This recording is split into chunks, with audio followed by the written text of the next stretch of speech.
Capital Sonoro. Capital Político.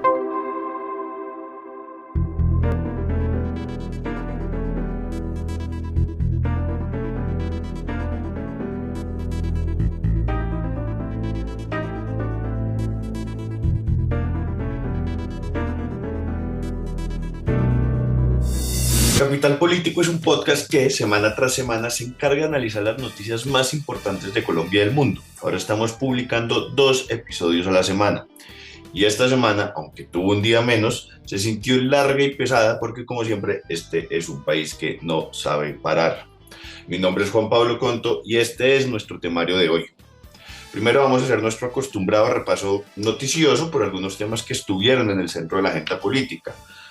Después hablaremos de la protesta que convocó la comunidad indígena en Vera el pasado 27 de octubre y la conversación posterior que hubo con el gobierno nacional. Veremos en qué van esos acuerdos y cuáles son los retos que están pendientes.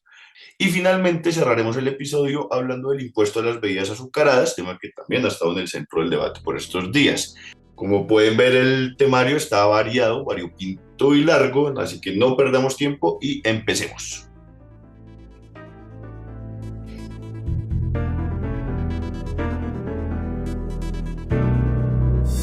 Iniciamos este episodio con nuestra politóloga de cabecera, Claudia Ospina, con quien vamos a repasar algunos de los temas importantes que tuvieron lugar en estos últimos días. Claudia, ¿cómo está? Bienvenida a este, que es su podcast Capital Político. ¿Cómo estás? Bueno, Claudia, arranquemos haciendo como un repaso de lo que sucedió en el Congreso, que podemos como resaltar dentro de la agenda que se vivió en estos días. Primero, la elección de Juan Carlos Cortés como nuevo magistrado de la Corte Constitucional. Los magistrados de la Corte Constitucional son elegidos por el Senado, de ternas que puede enviar la Corte Suprema de Justicia, el Consejo de Estado o la Presidencia. Esta terna fue enviada por la Corte Suprema de Justicia y fue elegido pues Juan Carlos Cortés, que reemplazará a Gloria Ortiz, que es una magistrada a la que ya se le acabó el periodo. Lo otro que pasó fue que se radicó el proyecto del Ministerio de la Igualdad y Equidad, algo que estaban esperando muchísimas personas que votaron por Francia Márquez, ya que este es un ministerio que va a ser liderado por ella. Ya también el presidente del Congreso, Roy Barreras, salió a decir que este proyecto tendrá mensaje de urgencia, es decir, que se debe agendar pronto para que empiece su debate en el Congreso. Si llega a ser aprobado, pues Francia Márquez será quien lidere esta cartera. Por otro lado, algo muy importante que sucedió en el Congreso es que se aprobó el presupuesto nacional. Esto hace parte de un trámite normal que hace el Congreso independientemente del gobierno cada año, porque se estima cuánto presupuesto se va a gastar en el siguiente año, o sea, este es el presupuesto del 2023, y además es muy importante ahí porque se nota qué presupuesto va para cada ministerio. Se aprobaron 405 billones de pesos y pues bueno, era una tarea que estaba ahí toda pendiente y que ya quedó resuelta esta semana. Lo otro que sucedió es que empezó el debate de la Ley de Orden Público, también conocida como el Proyecto por la Paz Total. Estuvo en Cámara de Representantes y en Senado, pero no ha pasado pues mucho porque no fueron debates que terminaran, así que la otra semana seguramente tendremos más información al respecto de lo que suceda, porque por ahora no sucedió en ninguna de las 2 cámaras nada concreto, sino que empezó el debate. Hubo pues bastante discusión sobre algunos puntos, pero no pasó nada más porque todos fueron aplazados para la otra semana. Y en segundo debate en Cámara de Representantes fue aprobada ayer la reforma para crear la jurisdicción agraria y rural. Muchos medios la llaman la reforma agraria, pero como tal no es una reforma agraria, sino es un proyecto que busca mantener unos artículos que ya existían para regular, como así se dice, pues todo el tema rural del país, y seguramente va a estar anclada con pues, la propuesta que después el gobierno presente en esta materia. Centrémonos, Claudio, un segundo en la reforma tributaria. ¿Qué ha pasado? ¿Se le está enredando el camino? Bueno, la reforma tributaria, que ese es como la gran apuesta, por así decirlo, de este gobierno, pues que además representa realmente el poder que pueda llegar a tener el gobierno con esa gran bancada que tiene en el Congreso. Sí se está complicando un poquito el camino porque no solo el Partido Liberal, sino también el Partido Conservador y el Partido de la U han salido a cuestionar algunos puntos de esta reforma que se supone va a seguir con sus debates la otra semana. Es importante aclarar que esto es antes de los debates. Los congresistas que están elegidos como ponentes, es decir, los que presentan una postura frente al proyecto delante del Congreso, tienen unas reuniones para empezar a postular o a escribir esa ponencia. El día de ayer se reunieron con el ministro de Hacienda y el Partido Liberal llevó como 13 puntos que quiere cambiar o con los que no está de acuerdo. En resumen, lo que sucedió después de esas reuniones es que se llegaron a 3 acuerdos o cambios principales de lo que está en el proyecto. El primero es que no se van a eliminar los beneficios que tienen las empresas que hagan donaciones a empresas sin ánimo de lucro. Lo otro que se hizo es que se va a mantener exentas las importaciones de menos de $200. Esto pues lo plantearon mucho más para todo el mercado que se hace por Internet. Y el recaudo de la reforma ya no van a ser 22 billones, sino 20 billones. A eso fue lo que se acordó ayer, pero pues seguramente este fin de semana y el lunes tendrán más discusiones pues para ver si logra el gobierno, que estaba muy confiado en tener las mayorías en el Congreso, pues convencer especialmente a los liberales. Como ya lo hemos dicho en este podcast antes, apoyar o no esta reforma es clave para muchos partidos con respecto a las elecciones del otro año, porque pues este es un tema álgido, a nadie le gusta que le toquen el bolsillo, entonces pues empieza también a medirse un poco esa opinión pública de ver qué tanto apoyo real hay hacia la reforma, y seguramente eso es lo que está determinando qué partidos tan tradicionales y tan acostumbrados a hacer política tradicional como Partido Lado, Partido Liberal y Partido Conservador empiecen a mostrar una postura más alejada también para que los votantes digan ellos sí están con el pueblo. El presidente Petro y otros funcionarios, parte de este gobierno, han causado varias peleas en Twitter. Hay incluso analistas pues, que hablan de las consecuencias de los mensajes del presidente Gustavo Petro dentro de temas económicos. El mismo presidente anunció que buscará publicar o intentará publicar menos. ¿Qué podemos decir de esta relación de gobernanza con la red social? Bueno, es un tema que en mi percepción es bastante preocupante. No solamente porque, como lo dices tú, como que el presidente y diferentes funcionarios del gobierno salen a dar anuncios o opiniones, a decir lo que sea como de manera muy alegre sin pensar en las consecuencias, sino que especialmente el presidente Gustavo Petro, lo que no me gusta que está sucediendo es que él, para la gente que no usa Twitter, pues él como que cita, o sea, pone el comentario de otra persona y escribe lo que opina ahí, y eso lo está haciendo con gente de la oposición, con periodistas, que ese es el que más me preocupa, diciendo de frente como si yo te dijera Juan Pablo, no estoy de acuerdo, entonces pues quedas tú ahí expuesto en un montón de gente por decir X o Y. Está muy bien y entiendo que él quiera defender un poco su postura de, oigan, la prensa, que tampoco son inocentes, pero pues la prensa está manipulando un poco el tema del dólar, me están echando la culpa a mí completamente y eso no es así. Todo bien, entiendo el mensaje que quieres dar, pero no lo hagas de esa manera porque tú eres el presidente de todos los colombianos, incluyendo a los periodistas de oposición, incluyendo a los miembros de los partidos de oposición. Ahora, sumado a eso, entonces, los ministros también salen a decir cosas en el Twitter, y por lo menos hoy, por ejemplo, escuché en una cadena radial que trataron de entrevistar a Irene Vélez, la ministra de Minas, y ella dijo, ya dije todo en Twitter. Mucho, 120 caracteres es suficiente y no voy a decir nada más. Entonces yo digo, oye, eres ministra, o sea, no puede ser que ahora esta red social se vuelva el medio oficial de un gobierno, no es serio, y menos cuando estamos hablando de temas tan delicados como los temas económicos, los temas de pues todo lo que es exploración petrolera, bueno, temas delicados.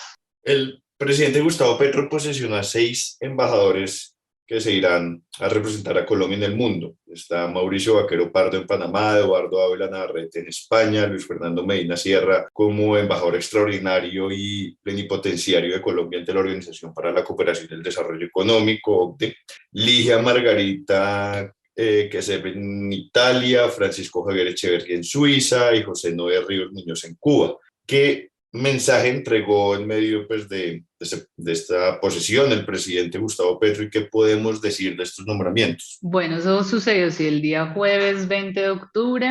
Dentro de todo el discurso que dio el presidente Gustavo Petro, es que él dice que ellos deben ser los embajadores de la paz de Colombia, especialmente porque son países que han estado muy cercanos a los procesos de paz o a querer apoyar lo que pasa acá en el país, especialmente pues Cuba, que fue la sede de los diálogos con las FARC.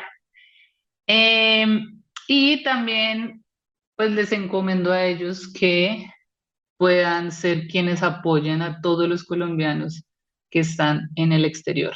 Busca, sí, como que el mensaje principal fue como ustedes tienen que ser esos garantes de los derechos de las personas colombianas que viven fuera del país. De resto, pues, así como alguien importante, siento yo, de todos los comentarios, de todos los nombramientos, pues es el de José Noé Ríos, que pues es el nuevo embajador en Cuba, porque es muy importante para Colombia mantener las buenas relaciones con este país, por lo que dije anteriormente, fue la sede de los acuerdos de paz.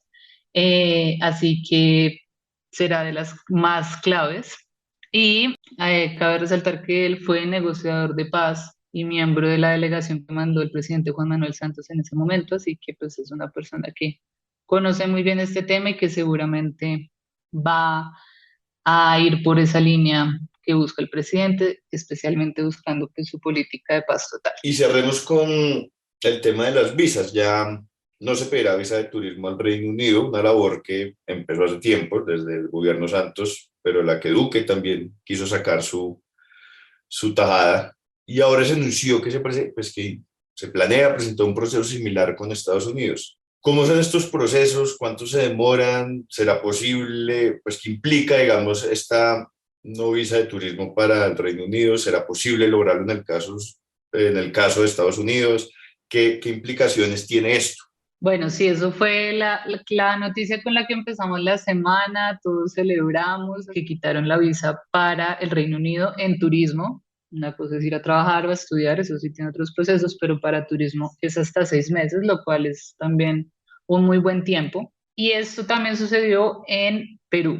Cuando empezó la discusión acá sobre qué presidente era el gran sí, el que logró este proceso me dio por entrar también a Twitter, pues Perú, como a buscar los mensajes de Perú y era la misma discusión.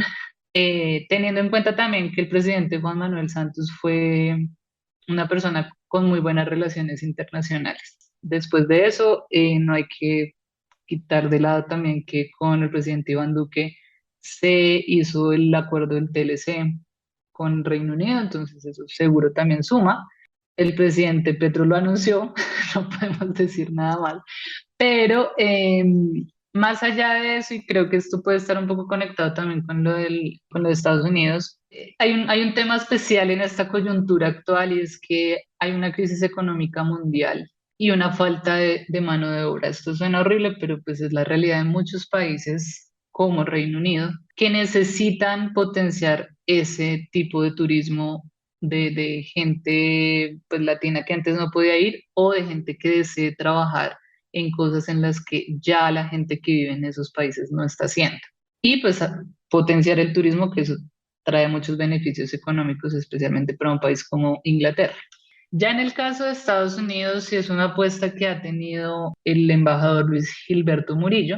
Desde hace pues unas semanas anunció que iba a pedirle al gobierno de Estados Unidos que no se le exija más visa a los colombianos, también teniendo en cuenta la coyuntura actual para las personas que han tenido que pedir visas actualmente o han tenido que renovarlas, pues se están dando cuenta que hay unas citas pues a 3 años. Entonces empezó todo por ahí, por pedir que por favor agilizaran estos trámites y de ahí pues de entrada insinuar y empezar a pedir que se quitara el tema de la visa para los colombianos, cosa que ya se va a hacer formalmente el 28 de octubre, donde ya se va a presentar como una propuesta formal hacia el gobierno Biden. Claudia, muchísimas gracias por este repaso y nos seguiremos encontrando aquí en Capital Político. Dale, Juan Pablo, feliz semana, feliz fin de semana.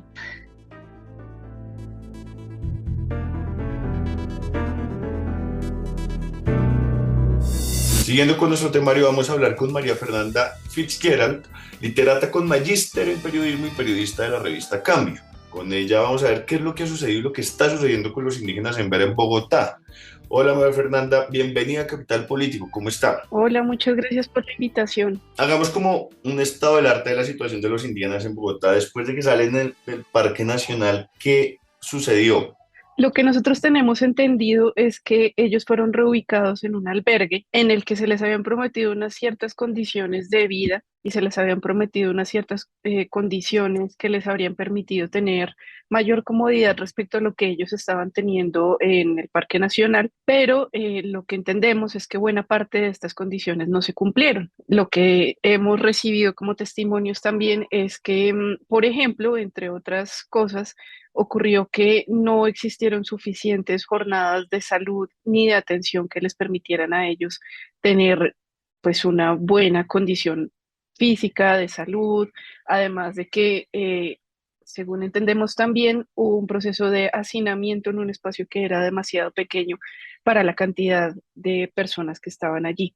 Entonces, quisiera yo decir también que es solamente una promesa más incumplida para una comunidad que ha tenido que enfrentar una serie de violencias de un buen tiempo para acá y que no se les ha dado una resolución definitiva. ¿Qué sucede después de esto? ¿Cómo se gesta, digamos, esta protesta? ¿Está programada? ¿Cómo empieza? ¿Qué sucede? Bueno, lo que tenemos entendido es que justamente ellos salieron a protestar dadas las condiciones que se les incumplieron. No es la primera vez que los indígenas en Vera buscan manifestarse por todas las situaciones que están viviendo. De hecho, cuando estaban en el parque, también tuvieron una situación que también derivó en enfrentamientos con el ESMAD, pero en esta ocasión salieron, se reunieron frente al edificio de Avianca en el centro de Bogotá y estaban exigiendo pues ser escuchados porque, de acuerdo con ellos, el distrito no les cumplió con las cosas que les había prometido. ¿Por qué está mal o que se hable de un enfrentamiento? ¿Qué sucedió con el uso de la fuerza en el marco de esta protesta? Bueno, pues es que creo que esto es un problema estructural que ya hemos tenido y que fue una de las promesas de campaña principales del actual presidente Petro y pues que hasta este momento no ha tenido cumplimiento, que fue el desmonte del ESMAD. Recordemos que hace un tiempo, con el estallido social, vivimos una serie de situaciones muy complejas con el ESMAD, que ya se habían replicado en otros escenarios como las noches del 9 y el 10S, que ya se habían replicado con el caso de Dylan Cruz, bueno, no hay, creo que una lista tan clara todavía de la cantidad de situaciones que hemos vivido por el ESMAD, pero en esta ocasión los indígenas ya tenían una situación previa con el ESMAD que había sido muy compleja, que fue la que se dio en el Parque Nacional. En esa ocasión, la orden que recibió o que se dio para el ESMAD fue que desalojaran el parque sin importar que en ese momento había niños presentes, mujeres embarazadas y demás. El ESMAD entró a gasear y entró a utilizar la fuerza en un parque que estaba lleno de niños y en ningún momento se midieron las consecuencias de esta situación. Lo que me cuentan las fuentes que estuvieron en este momento, en este último enfrentamiento con el ESMAD, fue que la tensión empezó a crecer en el momento en el que vieron a los agentes porque no entendían por qué si ellos estaban haciendo una protesta que hasta ese momento era pacífica, pues tenía que venir a intervenir el ESMAD en ese instante. Por supuesto, ya luego ocurrió que cuando vieron al ESMAD, las negociaciones con los gestores de convivencia que estaban en ese momento, pues se vieron totalmente trastocadas y pues eso derivó en todo lo que pudimos ver a través de videos y demás. ¿Qué sucedió con la reunión con el gobierno Petro que se pactó? Y con referencia a lo que decía pues en la primera pregunta, ¿qué pasa con o qué pasó con los compromisos del gobierno anterior? ¿En qué quedan? Bueno, los resultados de la reunión con Petro entiendo que lo que van a apuntar es nuevamente a dar una ayuda humanitaria para estas comunidades.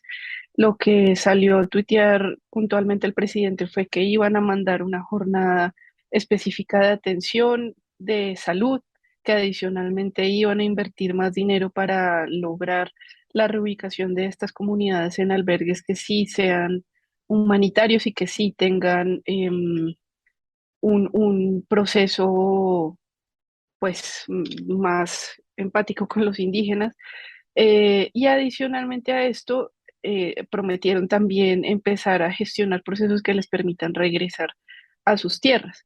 Previamente, creo que vale ahí la pena decirlo, es entender que, por ejemplo, las comunidades indígenas en buena medida que están en este parque son emberacatíos. Los emberacatíos tienen un historial de desplazamiento que es muy difícil, muy complejo y al que no se le ha dado una respuesta adecuada. En el parque vale la pena decir que no hay únicamente, o en el parque, cuando estuvieron en el Parque Nacional, vale la pena decir que no eran únicamente emberas catíos, sino que había distintas etnias reunidas en el parque, pero quienes primaban eran embera catío y embera dóvida, que vienen de regiones que en este momento están tomadas, asediadas por grupos paramilitares principalmente. Eran regiones que antes tenían ocupación por parte de las FARC y del ELN, pero que en este momento su ocupación principal está en manos de las AGC. Estos grupos paramilitares han creado distintos controles sobre la zona, han minado buena parte de los territorios y están restringiendo a los indígenas a que tengan que quedarse únicamente dentro de sus territorios, que es un espacio en el que ellos no pueden cultivar y no pueden desarrollarse como comunidad, porque pues son espacios muy pequeños. En esa medida son indígenas que están recluidos a sus territorios, que no pueden salir por el río, que no pueden salir a la selva, que no pueden hacer nada. Y esto está derivando en distintas situaciones muy complejas porque o se van a las ciudades y son tratados de la manera en que han sido tratados en estas circunstancias, o se quedan y tienen que enfrentar el hecho de estar muriendo de hambre o un registro que pude hacer directamente en una de estas comunidades, que es que varios de sus jóvenes están optando por el suicidio al ver que no hay otras oportunidades para ellos. Hasta cuando hicimos el registro, había aproximadamente 22 registros de suicidios de menores de 15 años, pero es importante decir que existe un subregistro muy importante sobre esta cifra, pues básicamente porque es un fenómeno que nadie se preocupa por registrar adecuadamente. Entonces, en esa medida, quisiera ahí acotar que es importante entender con mucha claridad cuál ha sido el problema que ha terminado derivando que los indígenas tengan que venir a las ciudades y por qué también esta violencia estructural tan importante termina derivando en personas pues que están ya agotadas de todas estas situaciones.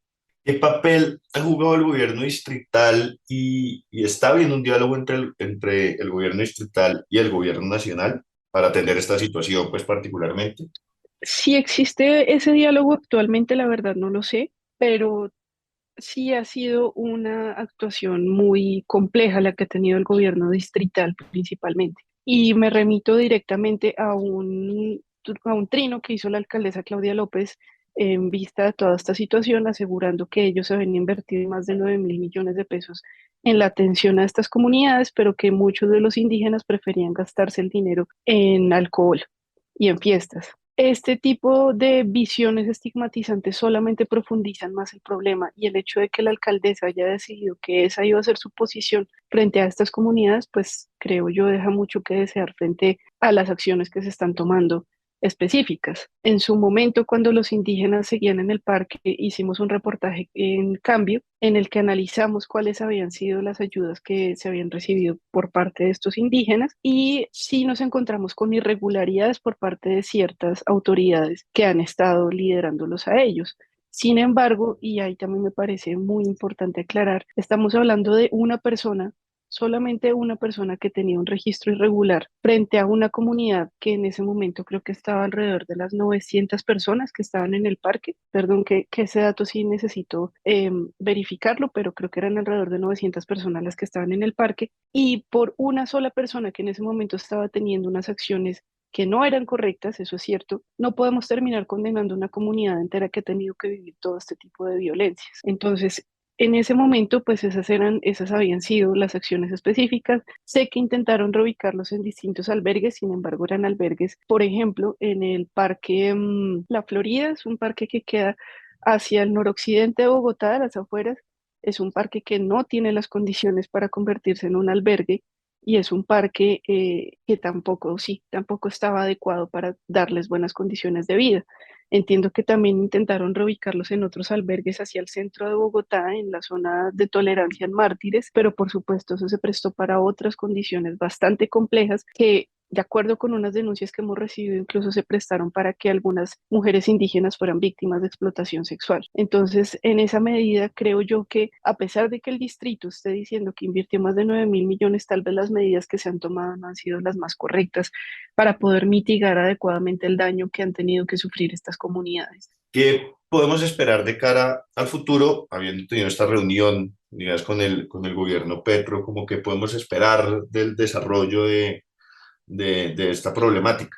Bueno, pues el gobierno de Gustavo Petro siempre se ha presentado con una visión más incluyente y que tiene más en cuenta las necesidades justamente de este tipo de poblaciones. Y si lo pensamos bajo el marco del proyecto bastante ambicioso, pero que ojalá se pueda proyectar adecuadamente de la paz total, se podría estar pensando en que estas personas efectivamente puedan retornar a sus territorios de una manera adecuada y que no sean ya sometidas a procesos de desplazamiento masivo ni de sometimiento dentro de sus mismas comunidades. Porque parte de lo que nosotros tenemos que entender es que buena parte de estas personas no quieren estar acá. No es necesariamente el imaginario que se ha querido perpetrar también mucho en redes sociales, que es que simplemente esperan estar viviendo de subsidios. Muchas de estas personas simplemente quieren retornar a sus territorios, pero por supuesto, si tú tienes una bomba en tu casa, pues no vas a poder volver a tu casa. Y eso es literalmente lo que les está pasando a ellos. Entonces, creo yo que parte del enfoque que se tendría que tener en este momento es entender que, por ejemplo, hay que crear una atención prioritaria para el desminado humanitario en todas estas regiones. Adicionalmente a eso, se tiene que entrar a un proceso de negociación con los grupos armados, porque en el momento en el que tú visitas estas zonas, tienes que hacerlo con permiso del líder paramilitar que está en ese momento en la región. Y eso, por supuesto que agudiza más toda la situación y por supuesto que se convierte en un tema mucho más complejo, porque si un día el líder paramilitar decide que tú no puedes salir a pescar, pues, ¿qué haces tú frente a eso? Entonces, ese son el tipo de situaciones que en este momento el gobierno de Gustavo Petro va a tener que entrar a negociar o a solucionar de alguna manera para que todas estas personas puedan retornar a su territorio y que dejemos de ver escenarios como los que vimos en estas manifestaciones. Fernanda, muchísimas gracias por aceptar la invitación al Capital Político y esperamos pues que no sea la última vez. No, a ti muchísimas gracias por esta invitación y qué chévere este espacio.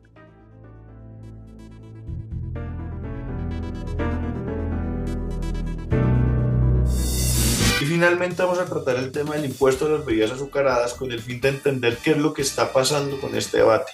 Para esto nos acompaña Diana Guarnizo, directora del área de Justicia Económica y de Justicia. Diana, bienvenida a Capital Político, ¿cómo está? Hola Juan Pablo, ¿cómo estás? Un saludo para todos. Diana, arranquemos en qué consiste el impuesto a las bebidas azucaradas y cuál es su objetivo.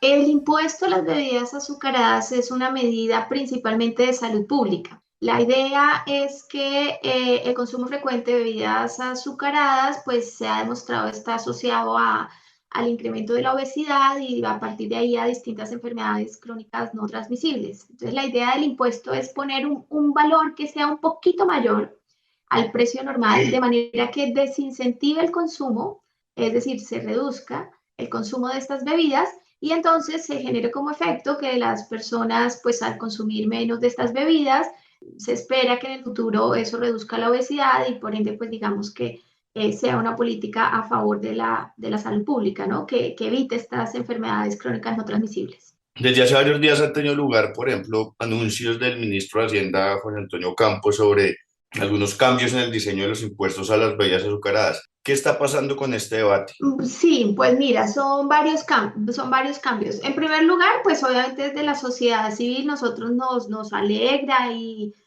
pues nos llena como de mucho optimismo que este gobierno haya decidido involucrar un impuesto o proponer un impuesto a las bebidas azucaradas dentro de la reforma tributaria. Eso ya en sí mismo es un avance, pero obviamente también como sociedad civil tenemos que ser conscientes de que pues no se trata solamente de poner cualquier tipo de impuesto, sino un impuesto que realmente funcione, que cumpla con el objetivo de salud pública mencionado antes. Y ahí es donde nos hemos dado cuenta que han habido ciertos cambios que no necesariamente favorecen la efectividad de ese impuesto.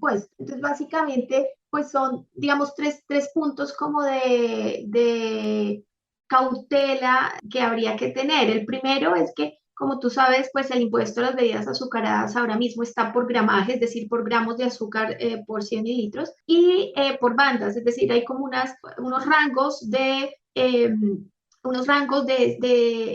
azúcar a los cuales se les asigna una tarifa específica.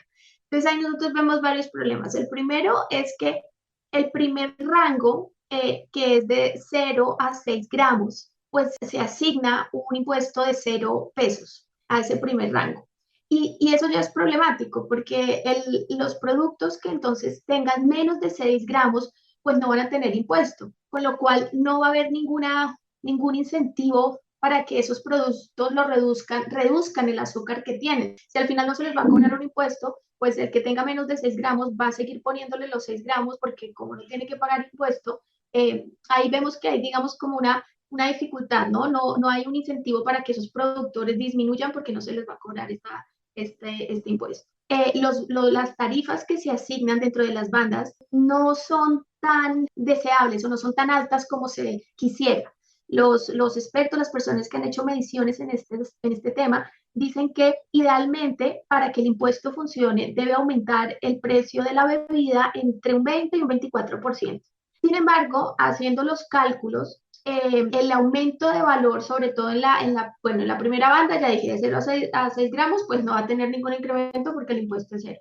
Pero en la segunda, que es de 6 a 10, el incremento que se planea, si se hace el cálculo, pues es apenas entre el 12 y 15%, con lo cual no llega al ideal de que aumente el precio en más del 20% y muy probablemente ahí pues el efecto no va a ser tan relevante. Y eso también va a ser un problema, porque entonces si el efecto no se nota, pues es probable que en 2 o 3 años, cuando se hagan los estudios, la gente diga, pero si esto no está funcionando, entonces ¿para qué mantenerlo? Cuando en realidad fue que la tarifa que se puso fue tan baja que no generó el efecto esperado. Y el tercer problema que vemos es que el impuesto está exclusivamente dirigido a bebidas azucaradas. Y eso está bien, obviamente, pero deja por fuera un rango muy importante que son las bebidas edulcoradas. Las bebidas edulcoradas son aquellas que se endulzan a través de otro tipo de edulcorantes, que puede ser pues el aspartame, la stevia, etcétera. O sea, pueden ser artificiales o naturales, pero esta serie de edulcorantes, el problema es que ya hay evidencia científica que muestra que pueden tener un impacto nocivo en la salud, que no es deseable. Entonces, pues el hecho de que solo se graben las que tienen azúcar y no las que tienen edulcorantes va a hacer que muy seguramente la industria transite a reformular sus productos, quitándoles el azúcar, poniéndoles estos edulcorantes y para quitarse el impuesto, liberarse del impuesto, y esto pues es posible que no tenga tampoco el efecto tan ideal en salud pública que se quisiera. Entonces esos son como los tres elementos que vemos problemáticos en la propuesta. Juan Pablo Congote, el country manager de Bicola, en entrevista con la W ha señalado que hay riesgos de quiebra si el artículo de la reforma tributaria queda redactado como está redactado. ¿Qué está sucediendo con este lobby y qué responder frente a este panorama que plantea Congote?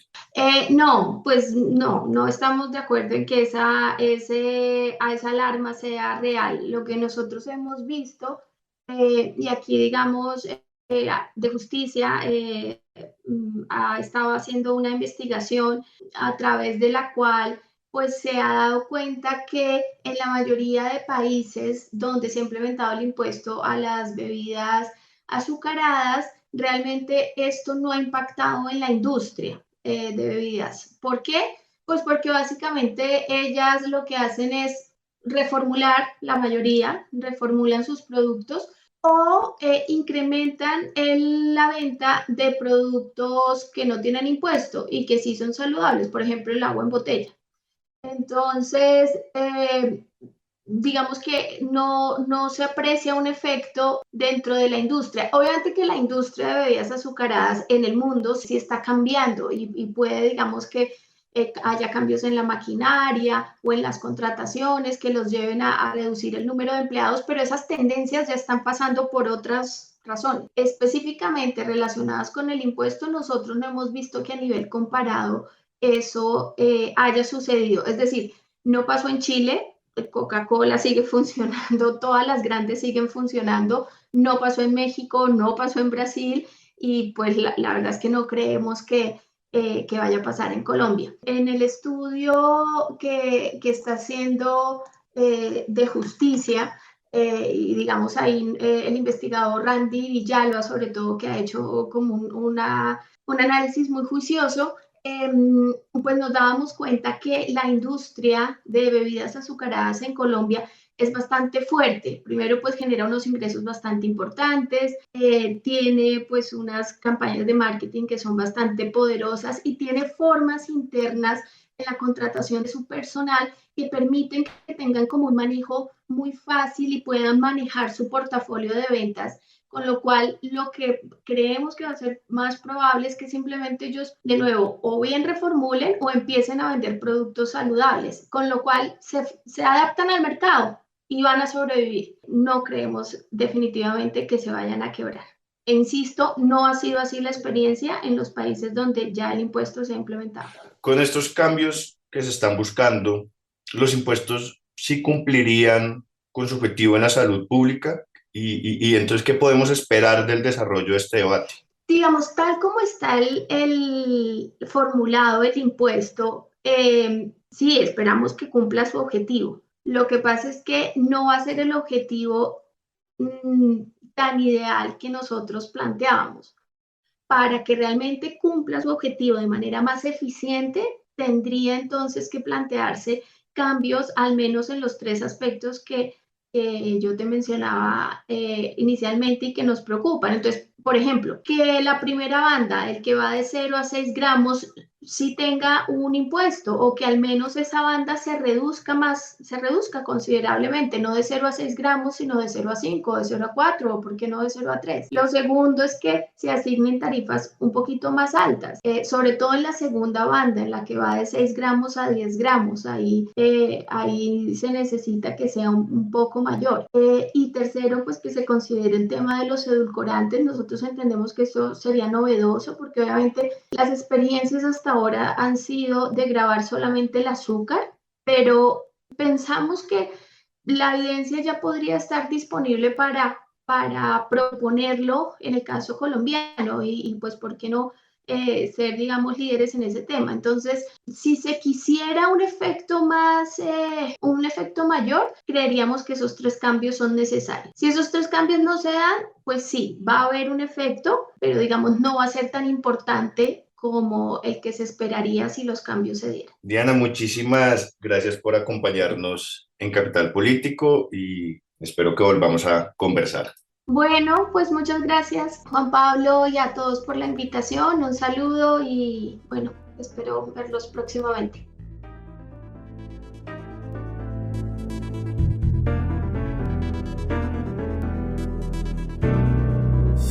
Hasta aquí nuestro episodio de hoy. Recuerden que Capital Político no sería posible sin la dirección de Santiago Rivas, la edición de Cian González y la producción de María Cuestas.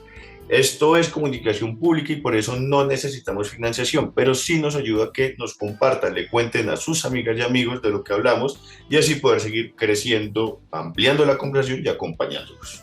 Nos escuchamos el martes. Aprovecho para recomendarles que escuchen nuevos episodios de otros shows como De Vital Importancia, Respeto, Bogotá Comensal y Garra. Recuerden que pueden seguirnos en todas las plataformas como Capital Sonoro y contarnos qué les pareció este episodio. A través de las redes estamos como @canalcapital. Nos escuchamos. Capital Sonoro.